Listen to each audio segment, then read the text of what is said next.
Sa video na ito, ituturo ko sa inyo ang geometric sequence. Ano ba ang geometric sequence? Ang geometric sequence ay isang sequence kung saan ang bawat term ay nakukuha sa pamamagitan ng pag-multiply ng non-zero constant sa preceding term or yung naunang term. Yung non-zero constant ay tinatawag natin na common ratio. Gagamitin natin yung symbol na R para sa common ratio. Example ng geometric sequence ay yung sequence na 1, 3, 9, 27, 81, and so on. Yung sequence natin ay infinite sequence. Yung naunang term natin ay 1. Yung pangalawang term ay 3. Base sa geometric sequence na definition, ang 3 ay nakukuha sa pamamagitan ng pag-multiply ng naunang term sa isang non-zero constant. So, yung i-multiply natin sa 1 para makukuha natin ang 3 is 3. So, sa geometric sequence na ito, ang R natin or yung common ratio is 3. So, yung 3 nakukuha sa pamamagitan ng pag-multiply ng naunang term na 1 times yung common ratio na 3. Okay? Yung 3 natin is a sub 2. A sub 2 is equal to the preceding term or yung a sub 1 times R or yung common ratio. So, sa sequence na ito, 3 equals 1 which is the preceding term times the common ratio which is 3. Yung third term natin is 9. Yung term bago ang 9 is 3. So yung 3, yung i-multiply natin by 3 which is the common ratio to get the next term which is 9. Okay? Yung a sub 3 natin is 9 and this is obtained by multiplying the preceding term which is 3 by the common ratio which is 3. 3 times 3 is 9. Following the same pattern, yung next term natin is 27. 27 ay nakukuha sa pamamagitan ng pag-multiply ng preceding term na 9 by the common ratio na 3. So, 3 times 9 is 27. A sub 4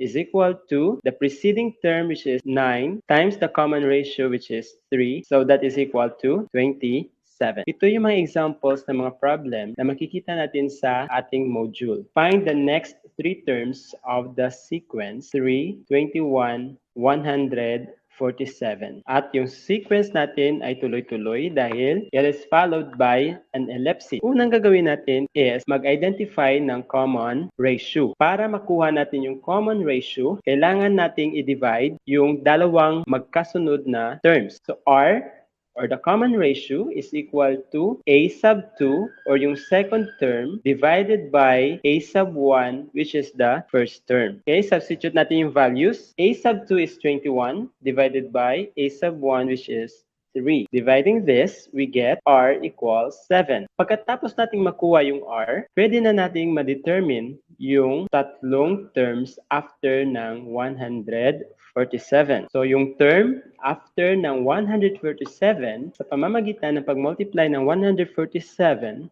times the common ratio. So, that is equal to 1,029. This is now our A sub 4 or yung ika-apat na term after ng 147. Next term is A sub 5. So, A sub 5 is equal to yung term before ng A sub 5 is A sub 4. So, that is 1,029 times the common ratio, and that is equal to 7,203. We multiply this by the common ratio, which is equal to 7, and that is equal to 50,421. So the next 3 terms are 1,029, 7,203, and 50,421. Second example, identify the missing term in the given geometric sequence. Yung sequence natin ay blank, negative 32, positive 16, and negative 8. So yung missing term ay yung A sub 1 or yung first term. To solve this problem, we need to solve first for R or the common ratio. Yung R ay masosolve sa pamamagitan ng pag-divide ng dalawang magkasunod na term. Dito, yung dalawang magkasunod na terms ay yung ikatlong term which is 16 at yung second term which is negative 32. That's why R is equal to A sub 3 over A sub 2. Substitute the values, we get 16 over negative 32. Simplifying this, we get negative 1/2. Parating natin na nakakalimutan how to operate with fraction. Okay? Take note na yung 16 over 32 can be written as 16 times 1 over negative times 16 times 2. 16 will be cancelled out. So yung natira na lang ay negative 1/2. So nasolve na natin yung R. What if gagamitin natin yung magkasunod na terms na 16 at negative 8? Notice na kapag i-divide natin yung negative 8 by positive 16, the same value ng R yung makukuha natin. Kasi nga, this is a geometric sequence. Dapat pareho yung ratio ng dalawang magkasunod na term. Otherwise, hindi siya geometric sequence. Nasolve na natin yung R, then ready na tayo to solve for the missing term.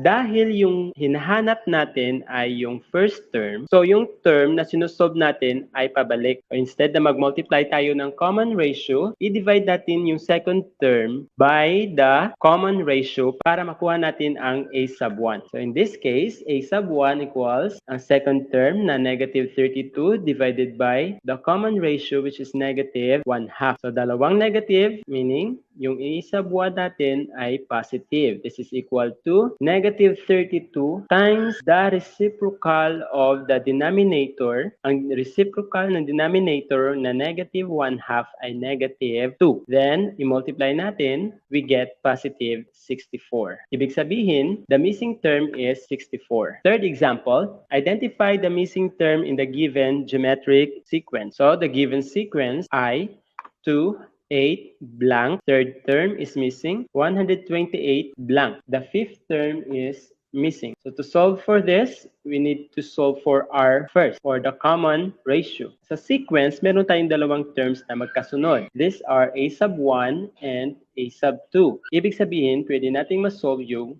R by dividing A sub 2 by A sub 1. So we have 8 divided by 2 equals 4. So R is equal to 4. After solving for R, solve for the missing term. Yung missing term ay A sub 3. At ang term before ng A sub 3 is 8. Meaning, A sub 3 is equal to the previous term, which is A sub 2 times R. A sub 2 is 8 times the common ratio, which is 4. So that is equal to 32. Another missing term is the fifth term. So the fifth term, or A sub 5, is equal to the previous term, which is A sub 4 times the common ratio. This is equal to, our A sub 4 is 128 times 4 equals 512. Therefore, the missing terms are 32 and 512.